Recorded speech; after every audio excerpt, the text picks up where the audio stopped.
আসসালামু আলাইকুম। আশা করি সকলে ভালো আছেন। হয়তোবা ভিডিওটির থাম্বনেল এবং টাইটেল দেখে বুঝতে পারছেন যে আসলে আজকে কি নিয়ে কথা বলবো। অ্যাজ এ স্টুডেন্ট আমার উচিত এটা নিয়ে কথা বলা, একজন অনার্সের পড়ুয়া শিক্ষার্থী হিসেবে। কোটা ব্যবস্থা, এই যে কোটা ব্যবস্থা, এটা নিয়ে আমি একটা ভিডিও বানিয়েছি, সেটার মধ্যে বিস্তারিত আমি সবকিছু বলেছি। আজকে আমি এখানে আমার মতামত রাখবো। সেইখানে কিন্তু আমি কোনো আমার মতামত রাখি নেই, কিংবা আমার পারসেপশন বা আমি কি চাই বা না চাই সেগুলো আমি কিছু বলি নেই। সেখানে কোটার ইতিহাস, কোটা আন্দোলনের কেমনি কি হয়েছিল সবকিছু বলেছি। তো আজকের ভিডিওতে আমি বলবো এই কোটা এটা ভালো না খারাপ। একদমই ভালো নয়, একদমই এটা খারাপ। কোটা কি জিনিস সেটা আসলে আমরা আগে বুঝি। কোটা আসলে কি জিনিস? ধরুন কথার কথা, বাংলাদেশের একটা চাকরিতে 1000 জন একটা পরীক্ষা দিবে। একটা চাকরিতে 1000 জন তো বাংলাদেশে কোনো পরীক্ষাই দেয় না। একটা পিওনের চাকরিতে হলেও সেই চাকরি যদি সরকারি হয় সেখানে দেখবেন 2-2.5 লাখ পোলাপান দেখবেন যে অ্যাপ্লাই করে ফেলছে।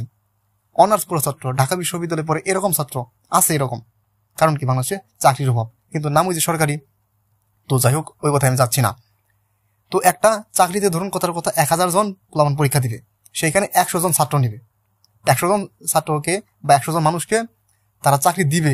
ওই 100 জনের মধ্যে থেকে 56 জন কোটাধারী ছাত্র যারা আছে তারা পাবে। কিরকম ভাবে পাবে?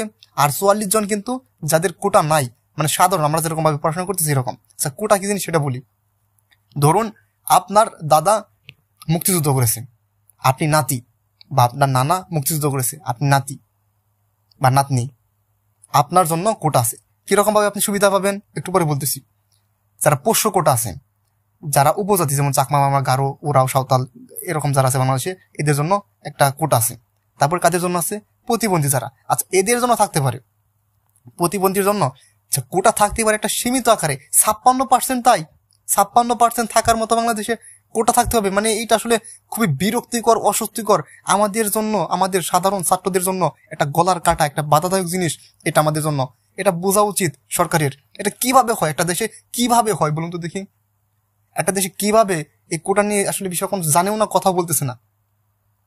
56% কোটা, মাথা খারাপ হয়ে গেছে। এটা কিভাবে সম্ভব? 56% কোটা দিয়ে রাখছেন, আর 44% সাধারণ শিক্ষার্থীদের। বাংলাদেশে মুক্তিযুদ্ধ, এটা পাগলের দেশে বাস করি না কোন দেশে বাস করি? হ্যাঁ, এটা কোন দেশ যে দাদা আমার যুদ্ধ করছে সেখানে আমি কোটা পাবো? দাদা আমার যুদ্ধ করছে, নানা আমার যুদ্ধ করছে, আমি কোটা পাবো? তার মানে কি নানা যদি কোনো অপরাধ করে তাহলে কি আমি জেলে যাবো? এটা হবে না। তাহলে এই ক্ষেত্রে কেন? এখানে কেন আমাকে বৈষম্য করা হচ্ছে? এখানে তো আমাকে বৈষম্য করা হচ্ছে, কিন্তু আমরা বইতে পড়ি বৈষম্য ভালো নয়। বৈষম্য আমাদেরকে কেন এগুলো শিখান? কেন শিখান? আবার বৈষম্য কেন করান আমাদের? 56% একবার চিন্তা করেছেন, আর 44% সাধারণ শিক্ষার্থীদের। আরেকটু যদি একটু বিস্তারিত বলি আসলে তারা কিভাবে সুযোগ পায়। ধরুন 100 নম্বরে যে বললাম 100 জনকে ঢোকাবে, 100 জনের মধ্যে 56 জনই কোটাধারী। আচ্ছা, কোটাধারী কিভাবে হবে? ধরুন আপনার একটা চাকরিতে 100 নম্বরের পরীক্ষা, 100 নম্বরের পরীক্ষা আপনি 60 পেয়েছেন, এবং আরেকজন যার কোটা আছে, বললাম তো মুক্তিযোদ্ধা কোটা বা বিভিন্ন কোটা, ওই কোটাধারী ব্যক্তির মোটামুটি 40 পেয়েছে বা 33 পেয়ে মোটামুটি পাশ করেছে। ওই লোকটা চাকরি পাবে, কিন্তু পদ সাপেক্ষে বা নম্বর সাপেক্ষে আপনি 60 পেয়েও আপনি পাবেন না।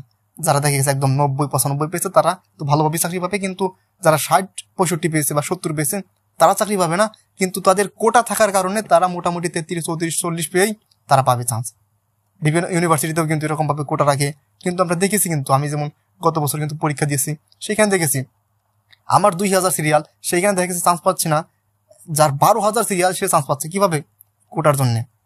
এই কোটা হচ্ছে শিক্ষার্থীদের জন্য, চাকরি প্রত্যাশী শিক্ষার্থীদের জন্য গলার কাটা, একটা বাধাযোগ, একটা প্রতিবন্ধক। এটা আমাদের জন্য একটা বিষ বলতে পারেন।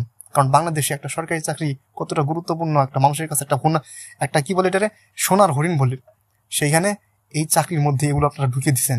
এটা কত বড় অন্যায় কাজ করেছেন। মানে কিভাবে হয়? আমার দাদা যুদ্ধ করেছে, আমি কোটা পেলাম। আশ্চর্য বিষয়। আজব দেশে বসবাস করি।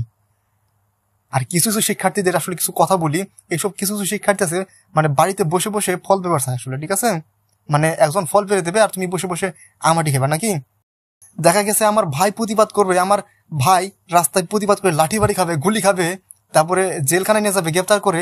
আর কিছু কিছু মানুষ মানে বাড়িতে বসে বসে থেকে, তোমার হাতে একটা মোবাইল নাই, তুমি একটা পোস্ট করার মাধ্যমে প্রতিবাদ করতে পারো না? কিছু কিছু শিক্ষার্থী আছে এরকম, যারা কিনা বাড়িতে বসে বসে বসে থেকে থেকে এরকম ফল পেতে চায়, যে তারা তো গেছেই, তারা তো আন্দোলন করতেছেই। আপনি শরিক হন, আপনার নিজের মতো করে শরিক হন। আপনি নিজের মতো করে প্রতিবাদ করুন। এই কোটা আমাদের শিক্ষার্থীদের জন্য একটা বাধাদায়ক একটা বিষয়, এটা আমাদের জন্য খুবই দুঃখের একটা বিষয়। একটা চাকরিতে বাংলাদেশে মুক্তিযোদ্ধা আছেই কতজন, তার মানে তো বলা যায় যারা মুক্তিযোদ্ধা সন্তান তারা সবাই চাকরি পাবে, যারা উপজাতি তারা সবাই চাকরি পাবে। অন্যান্য কোটা মানে সকল চাকরির সকল কোটা মিলে 56%।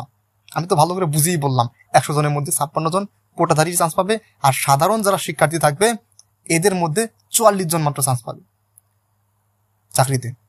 তাহলে চিন্তা করা যায়, আমরা এই কোটা পদ্ধতি চাই না, আমরা কেউই চাই না এই কোটা পদ্ধতি। আমরা প্রতিবাদ করতেছি এখনো, যত বড় কঠিন প্রতিবাদ হোক করবো। 2018 সালে করেছি, এবছরও করবো।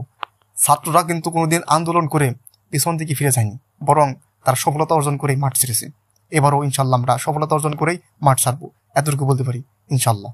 আসসালামু আলাইকুম।